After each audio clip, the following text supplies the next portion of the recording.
सो आपको ये यहाँ पे क्या होता है कि सबसे पहले ये यूनिट है DGU, इसको यूनिट बोलते हैं, डी गैस यूनिट है। सपोज करो डिजॉल्व गैस रिमूव करना हो कि आपके कॉलम में ब्लॉकेज ना हो, मोबाइल फेज में आपको कोई प्रॉब्लम हो, बबल ना हो, एयर बबल नहीं आए, उसके लिए ये एक लिमिट तक ही आपका डिजॉल्व गैस को रिमूव करता है, क्योंकि यहाँ पे सिस्टम इंस्टॉल है। बट उससे पहले आपको क्या करना है, आपको वाटर बॉट सोनिकेटर होते हैं, आपको अपना मोबाइल फेज लेना है, सॉल्वेंट की बोतल वाटर वाटर सोनिकेटर में रख देना है, वहाँ से टोटल जो डी गैस होता है, देन आपको यहाँ पर मोबाइल फेज को अपना स्टार्ट करना है। तो यहाँ चार बोटल्स हैं, ABCD आपका लिखा हुआ है, 4 लाइन है बेसिकली, और एक R लाइन है, ये रिंज लाइन है, जिसको आपको कुछ नहीं करना है। इसमें सिंपली वाटर और 10% IPA में भी और 10% मिथेनॉल रहता है, जिसमें आपका ये पंप सेक्शन का इंटरनल क्लीनिंग और सिरिंज का इंटरनल क्लीनिंग होती रहती है, वो ऑटोमेटिकली ही इसमें इंस्टॉल्ड है, आपको कुछ करना नहीं है, ऑटोमेटिकली ही चलता रहता है। तो आपको उससे रिंज लाइन से कुछ नहीं करना है। फिर जैसे ही आप अपना कोई भी सॉल्वेंट, अपना कोई भी मोबाइल फेज, अपना कोई भी मेथड आप अप्लाई करने वाले हो या एनालिसिस करने वाले हो, सबसे पहले क्या है, इसको पर्ज करना होता है सिस्टम को। पर्ज करने का मेन मोटिव ये है कि सपोज करो मैंने TFA यूज़ किया, पहले मेरे मोबाइल फेज में सर्टिफिकेट से था, आप अपना SCM चलाने वाले हो, तो आप क्या है TFA को पूरी तरीके से आपको एलिमिनेट करना पड़ेगा, रिमूव करना पड़ेगा अपना मोबाइल फेज को, वहाँ से उसको हम क्या कर रिप्लेस करते हैं अपने मोबाइल फेज से। तो पर्ज टाइम पूरे सिस्टम का 20 मिनट है, तो मे भी आप उसको डिक्रीज और इंक्रीज कर सकते हैं, 10 मिनट और 15 मिनट आप लेके आ सकते हो। और उसको पर्ज करने का, जैसे ही आपकी लाइन पर्ज हो जाती है, यहाँ से भी आप कर सकते हो, ये है ना पर्ज लिखा हुआ है यहाँ पे। तो पर्ज का flow rate 1 ml 2 ml up to 6 ml तक रख सकते हैं। तो पर्ज ये और आप पर्ज होने के बाद आप प्रॉपरली आप उसको अपना मेथड अप्लाई कर सकते हो, मेथड प्रिपेयर कर सकते हो। सॉल्वेंट आपको ABCD इस लाइन में आपको रखना है, वहाँ पे अभी हम मेथड का देखेंगे, तो वहाँ से कैसे एडिट करते हैं, तो कैसे उसको चेंज कर सकते हैं। सो ये इसका ऑटो सैम्पलर है, यहाँ 2 प्लेट्स हैं, 1 और 2 इस तरीके से डायरेक्शन में 1 और 2, एक प्लेट में भी 54 सैंपल्स आप एक बार में प्लेस कर सकते हो। इसका टेम्परेचर आप कंट्रोल कर सकते हो। अभी सपोज करो आपको कोई प्रोटीन का सैंपल आपको करना है, तो उसको लोअर टेम्परेचर पे, तो इसका 4 डिग्री से आपको मे बी 35 या 40 इसमें देखना होगा, इतने तक आप ले जा सकते हो। इक्वल टेम्परेचर का 15 होगा या 10 डिग्री होगा। इसके अंदर ऑटोमेटिक सैम्पलर के अंदर नीडल लगा हुआ है।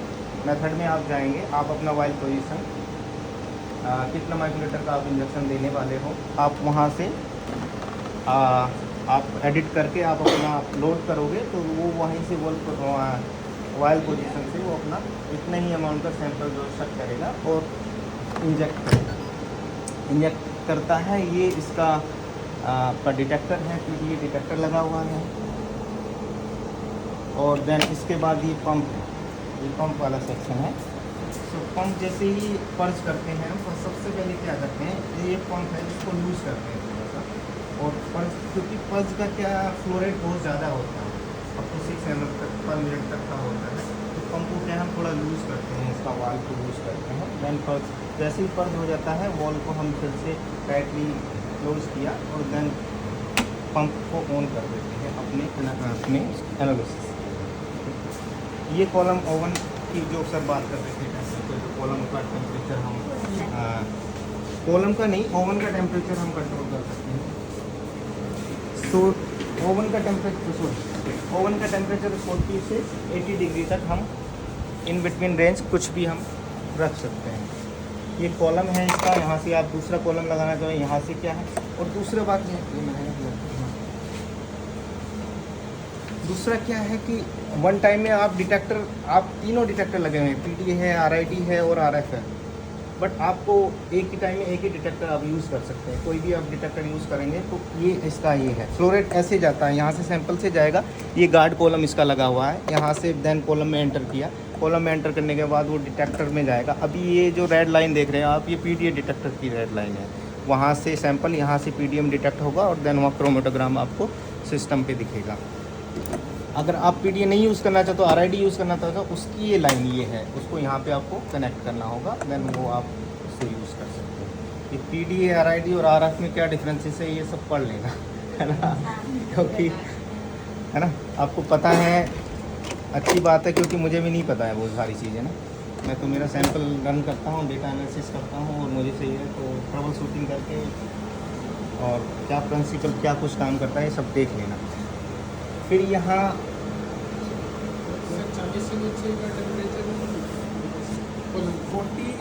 आप 40 चेंज कर सकते हो, 40 अप टू 80 डिग्री तक है। आप मे बी 20-25 या जितना भी आपको चाहिए कॉलम ओवन टेम्परेचर।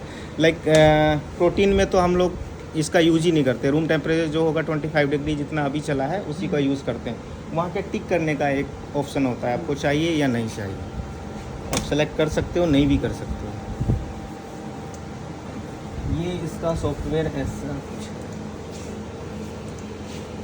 ये लैब सॉल्यूशन करके इसका स्मार्ट जू का सॉफ्टवेयर है। उसका पासवर्ड वहाँ लिखा हुआ है 13 वाले इसमें ना, 13 लाइन में user name and password for the system.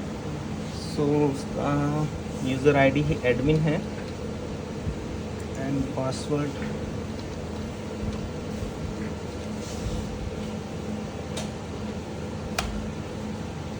इस तरीके का होम पेज आता है। ये इंस्ट्रूमेंट दिखा रहा है, देन पोस्ट रन, एडमिनिस्ट्रेशन और मैनुअल। ये इसमें कुछ आपको कुछ करना नहीं है। पोस्ट रन में हम तब यूज़ करते हैं जब हमको डेटा एनालिसिस करना हो, रन होने के बाद का प्रोसीजर है। आपने कोई भी सैंपल रन किया, देन उसके बाद क्रोमेटोग्राम आया, आपको क्या उसमें, क्योंकि इसमें खुद की लाइब्रेरी नहीं है, ऐसा नहीं है कि आपकी कोई चीज़ कंपाउंड की पीक मैच कर जाएगी इसके लाइब्रेरी से और आपको पता चल जाएगा कि ओके ये ग्लूकोज हो सकता है या कुछ भी, यानी कि कुछ भी हो सकता है। इसकी खुद की लाइब्रेरी नहीं है, आपको खुद ही अपने लाइक पब्लिकेशन से या किसी ने प्रीवियस कुछ किया है या फिर आपको पता है कि आप कंपाउंड कौन सा यूज़ करने वाले हो, तो उसके अकॉर्डिंग आप वो कर सकते हो। आप ये ऑटोमेटिकली कुछ डिटेक्ट नहीं करता है। तो पोस्ट रन में आप जाके अपना डेटा एनालिसिस करते हो। देन HPLC 02 सिस्टम लिखा हुआ है, यहाँ पे डबल क्लिक करेंगे तो ये इसका ये कनेक्टिंग इंस्ट्रूमेंट दिखा रहा है, ये प्रॉपर्ली कनेक्ट होगा, देन इसका सॉफ्टवेयर ओपन होगा।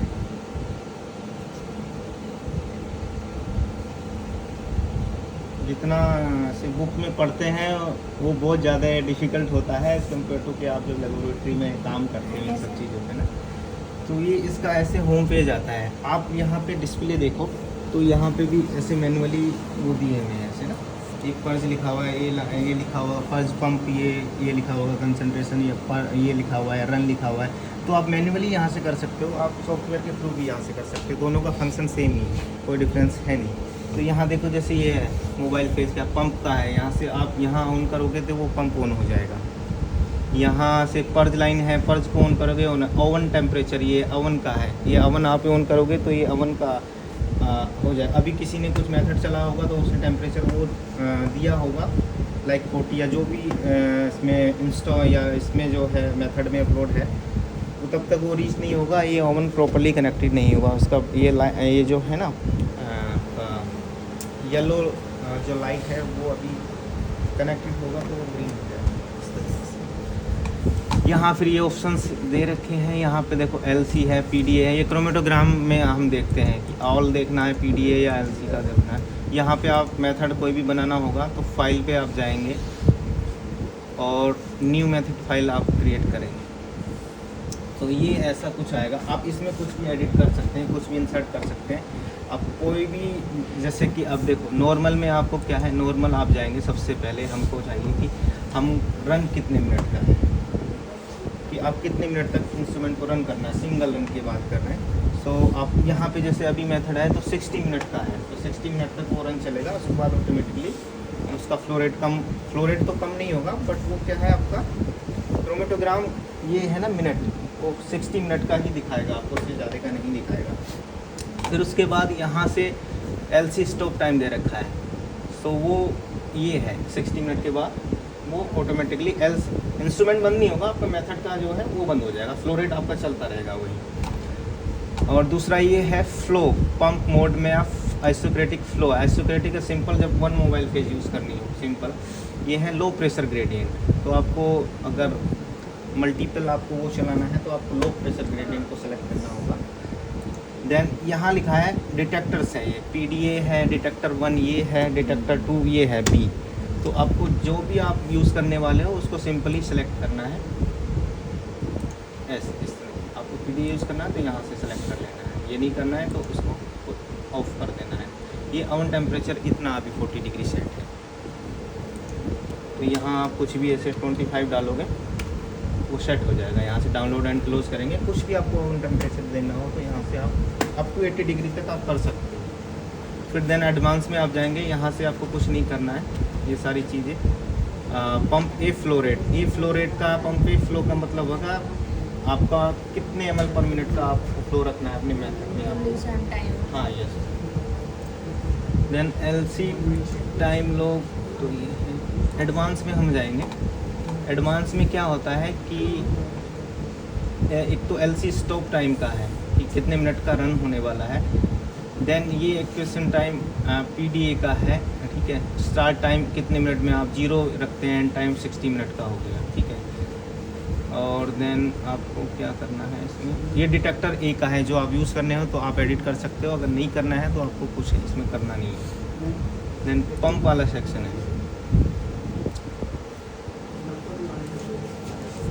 जैसे अभी क्या है, आइसोक्रेटिक हमने यूज़ किया। सो फ्लो में क्या करना है, देखो या स्टॉप टाइम, आप अपना स्टॉप टाइम जो डालेंगे रन का, ठीक है, वो 60 मिनट का हो जाएगा या जो भी आपका मेथड का टाइम होगा, ठीक। फिर ये है फ्लो, आपको प्रेशर वाला करना है या फिर ऐसे करना है, ठीक है। तो यहाँ पे प्रेशर दिया होता है, मैक्सिमम प्रेशर शायद मे बी 100 kg पर इतना डालते हैं, 100 वैल्यू यहाँ पे डालते हैं। मिनिमम आप 0 रखना, मैक्सिमम 102 रखना, डिफ़ॉल्ट सेटिंग में उसने सेट किया हुआ है इसको। अगर इससे कम रहेगा तो फिर इंस्ट्रूमेंट, आपने सपोज करो 10 डाला, 10 से अबव चला गया तो इंस्ट्रूमेंट क्या है, मेथड आपका क्लोज हो जाएगा। तो मैक्सिमम इतना है, मैक्सिमम ही रखते हैं कि इस रेंज से इस रेंज के बीच में जितना भी होगा तो बिना रुके इंस्ट्रूमेंट जो है वर्क करता रहेगा। फिर क्या है कि आपको ग्रेडियंट यहाँ से है, ग्रेडियंट आपको अब सपोज करो आपने 1 से 2 मोबाइल फेज यूज़ करने वाले हैं, वन में ACN है, दूसरे में वाटर है।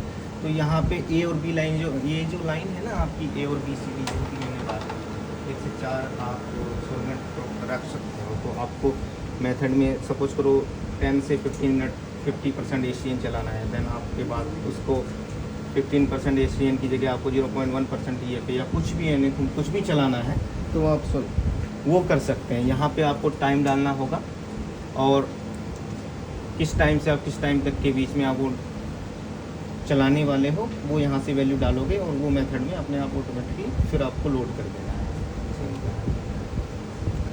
फिर ये डिटेक्टर A का वही सेटिंग है जो मैं पहले बात की। एनालिटिकल मोड में रखते हैं, पोलैरिटी प्लस रखते हैं, पॉजिटिव मोड में रखते हैं, सेमी एनालिटिकल है और सेमी प्रिपरेटिव जो नीचे वाला इंस्ट्रूमेंट है। और आपको रिस्पॉन्स का कुछ नहीं करना, बाय डिफ़ॉल्ट इसमें सेटिंग ऑलरेडी है। सेल टेम्परेचर, जो PDA की सेल की बात चल रही है, जो उसमें डिटेक्टर की सेल्स की बात हम लोग करते हैं। और रिस्पॉन्स का कुछ आपको करना नहीं है, ये सारी बाय डिफ़ॉल्ट सेटिंग है। पल्स टाइम आप चेंज कर सकते हो, पूरे इंस्ट्रूमेंट का पल्स टाइम, जैसे इसमें 20 मिनट का दे रखा है, आप मे बी 15 या 10 मिनट में कुछ भी कर सकते, उसके अकॉर्डिंगली आप चेंज कर सकते हैं। डिटेक्टर B का भी सेम ही है, जो आपको वहाँ से आप कैसे हैं। ये लैंप ऑन है, यहाँ पे UV ये DW करके एक लैंप यहाँ पे लाइट ऑन होगा, वो UV लैंप है जिसको ऑब्जर्वेंस के लिए लाइट जो है लाइट सोर्स बेसिकली हो ड्यूटेरियम और उसका लैंप लगा हुआ है उसमें ना। और देन PDA का ये है D2, ये है ना, D2W वैसे रखते हैं यहाँ पे ना, जब आपको प्रोटीन्स वगैरह का एनालाइट्स कुछ भी अगर चेंज करना हो, लाइक प्रोटीन्स का करते हैं तो ये D2W हम लोग यूज़ करते हैं। पोलैरिटी हम पॉजिटिव मोड में रखते हैं, नेगेटिव भी रख सकते हो, बट मेरे मेथड में पॉजिटिव रखते हैं तो हम लोग पॉजिटिव चलाते हैं ना।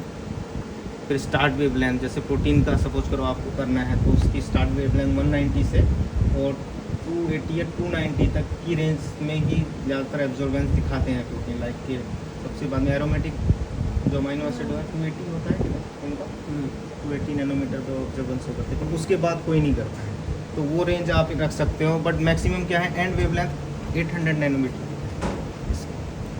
800 नैनोमीटर तक आप जा सकते हो मैक्सिमम। हाँ, ये सेल टेम्परेचर, उसकी हम लोग बात करें, यहाँ से आप चेंज कर सकते हो सेल का टेम्परेचर। ये सारे मेथड जब बिकॉज क्या है कि ये सारी वैल्यू एडिट कर सकते हो अपने मेथड के अकॉर्डिंग ना। अब मैं कुछ चला रहा हूँ, मेरा सैंपल सपोज करो कार्बोहाइड्रेट का है, आप कुछ और चलाने वाला हो, कुछ भी एनालिसिस कुछ भी होगा तो उसके अकॉर्डिंग ये सब चेंज होता रहता है। कॉलम 1 ये है, कॉलम 1 इसका टेम्परेचर ये अभी 40 डिग्री पे 25 मैंने किया था ना, वहाँ मैक्सिमम 90 डिग्री है। अब इसको नहीं भी रखना चाहोगे यहाँ ऐसे कर सकते हो। कंट्रोलर में आपको कुछ करना नहीं होता है, ये ऑटो सैम्पलर है।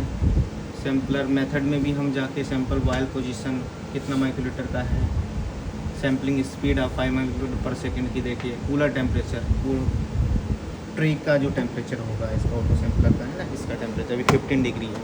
यहाँ से आप कर सकते हो, कम कर सकते हो, बढ़ा भी सकते हो। ऑटो पर जब आपका एनालिसिस हो गया, सारा कंप्लीट हो गया, तो सिस्टम को क्या करते हैं कि 10% मिथेनॉल या IPA से क्या है वॉश करके रखते हैं। तो उसके लिए आप यहाँ से पर्च सिस्टम का एक ऑटोमेटिकली ही यहाँ पे इंस्टॉल्ड है एक सॉफ्टवेयर मेथड है। आपको यहाँ से ऑन करना है और वो सारा सिस्टम अपने ऑटोमेटिकली क्लीन हो जाएगा। ताकि कोई आपका ना कॉलम में कोई ब्लॉकेज है, कोई किसी भी लाइन या ट्यूबिंग में कोई बबल्स या कोई भी अनलाइटेड उसमें ना आए, क्लीन हो गए सिस्टम, देन आप उसको स्विच ऑफ कर सकते हैं। सो मेन इसमें क्या है कि हार्डवेयर में तो कुछ ऐसा कुछ है नहीं, आपको कुछ पूछना है तो आप पूछ सकते हो। तो मेन होता है आपको मेथड बनाना, लाइक करना, देन उसके बाद रन किया, और उसके बाद आपको क्या है उसका वो करना है, क्रोमेटोग्राम को इंडिविजुअल पीक को कैसे आइडेंटिफाई करते हैं, कैसे उसको डेटा को प्रोसेस करते हैं, वो मेन किसी भी HPLC या किसी भी सिस्टम में वो बहुत ज़रूरी पार्ट होता है। अगर नहीं आ रही तो ट्रबल शूटिंग, क्योंकि इसके पास अपनी खुद की लाइब्रेरी नहीं है। तो ऐसे कोई भी पीक आएगा, जैसे GC FID या GCMS में लाइब्रेरी होता है, कोई भी कंपाउंड डालोगे तो इस रेंज का सपोज करो इतनी RT में उसने डिटेक्ट किया कि लाइब्रेरी से मैच किया कि ये ग्लूकोज है, और आपके कंपाउंड में भी ग्लूकोज है, तो आप ऐसे प्रिडिक्ट कर सकते हो कि ये मेरा कंपाउंड ग्लूकोज है, गैलेक्टोज है, या कुछ भी होगा, है ना। बट इसमें कुछ नहीं है, इसमें कोई लाइब्रेरी कुछ है नहीं, आपको खुद ही इंडिविजुअल पीक सेलेक्ट करके ही आपको सारा प्रोसेस करना है। अपना रिजल्ट सेव कर सकते हो, उसको PDF यहाँ से प्रिंट ले सकते हो, अपने पेन ड्राइव से आप उसको रिज़ल्ट मैंने शायद किए थे तो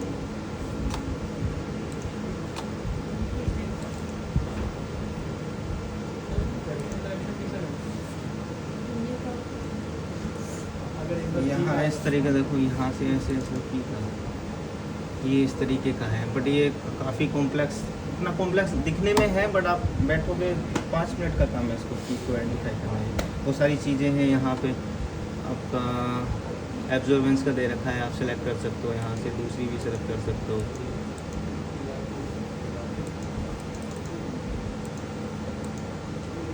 फिर जब कभी भी इनकेस अभी नहीं, क्लास के बाद अगर किसी को इंटरेस्ट होगा कि कैसे डेटा प्रोसेस करते हैं, कैलिब्रेशन कर भी आप इसमें क्वांटिफाई भी कर सकते हो, कितना मेरे सैंपल में वो अमाउंट कितना होगा, मतलब कितना परसेंटेज आप निकाल सकते हो। तो उसके अकॉर्डिंग आपको क्या है कि PPM लेवल तक आप डिटेक्ट करते हो इसमें HPLC में ना। तो आप सपोज करो कि कोई भी आपको मिक्सचर ऑफ कंपाउंड होगा जिसमें कि बहुत सारे चीज़ें हैं, आपके मिक्सचर हैं, बट आपको आइडेंटिफाई करना है कि इसमें इसका परसेंटेज कितना होगा। तो उसके आप स्टैंडर्ड बना लोगे, स्टैंडर्ड लाइक कि इतनी मिलीमोलर से इतनी मिलीमोलर का रेंज आप बना लोगे, देन उसको सैंपल को रन करोगे अपने स्टैंडर्ड